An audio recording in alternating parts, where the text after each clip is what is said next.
chercher, former, soigner les patients atteints d'une maladie génétique de l'intelligence, chercher comment améliorer leurs conditions de vie quotidiennes et comment participer à trouver un jour de quoi les guérir, et puis former à la fois le personnel médical qui s'occupera de ces petits ou grands malades et les familles des patients et les patients eux-mêmes. Alors si je prends rapidement ces trois thèmes, soigner, ça veut dire quoi? Ça se traduit par une consultation. Une consultation où le patient est accueilli de manière chaleureuse, à la fois pour poser un diagnostic, essayer de comprendre ce que sont les causes de son handicap, et avec le souci d'améliorer au maximum sa vie quotidienne. L'Institut Jérôme Lejeune délivre à peu près 3500 consultations par an et suit plus de 6000 patients atteints de trisomie 21, ce qui représente à peu près 10% des personnes qui en France sont atteintes par cette maladie. Alors quels sont les atouts? Le premier, bien entendu, c'est une grande connaissance de ce type de maladie liée à l'expérience. La première consultation créée par Jérôme Lejeune pour soigner ses patients date d'octobre 1952, c'est-à-dire plus de 60 ans. Et bien entendu, ceux qui ont travaillé avec lui au fil des années ont pu bénéficier du capital de connaissances et d'expérience dont il disposait, qu'il leur a transmis, et en acquérir eux-mêmes. Le deuxième atout, c'est la présence au sein de l'Institut de médecins de différentes spécialités, pédiatres, neuropédiatres, gériatres, généticiens, et de personnels périmédicaux, neuropsychologues, psychologues cliniciens, diététiciens, orthophonistes. Le troisième atout, c'est une grande connaissance aussi des surhandicaps que subissent ces patients, en particulier vers l'âge de 35 à 40 ans. Et cette connaissance des surhandicaps permet d'agir par anticipation et donc d'en limiter les effets.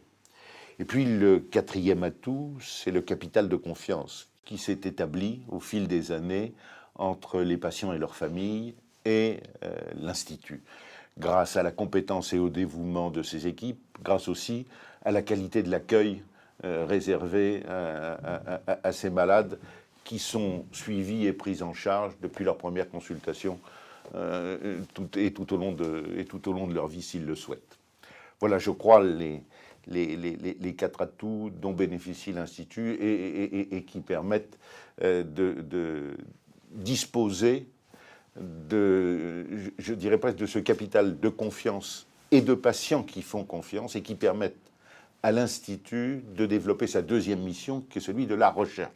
Parce que pour faire des recherches susceptibles d'améliorer la vie quotidienne des patients, susceptibles un jour de contribuer à les guérir, il faut des patients qui acceptent de tester les produits, les médicaments ou les thérapeutiques qui sont envisagés. Et actuellement, l'Institut programme un projet lourd de recherche thérapeutique qui s'appelle Actif et dont l'objectif est de tester la capacité d'un traitement à améliorer sensiblement les déficiences psychomotrices dont sont victimes les personnes atteintes de maladie trisomie 21. Puis dans cet aspect de la recherche, l'Institut dispose à travers son laboratoire Biogel de plus de 3000 données biologiques qu'il met à la disposition de la communauté scientifique pour à la fois l'inciter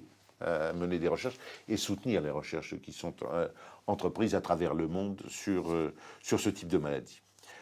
Troisième mission, former. Former, ça vise à la fois le personnel soignant et les familles.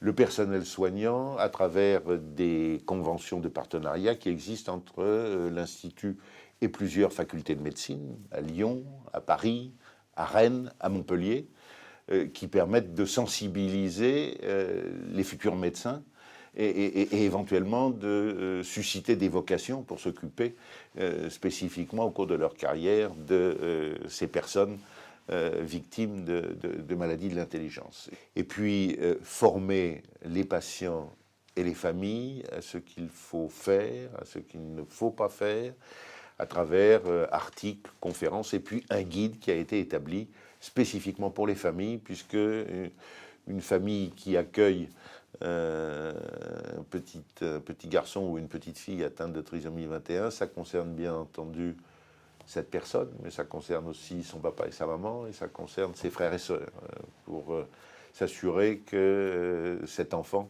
va bénéficier au sein de sa famille du surcroît d'amour dont il a besoin.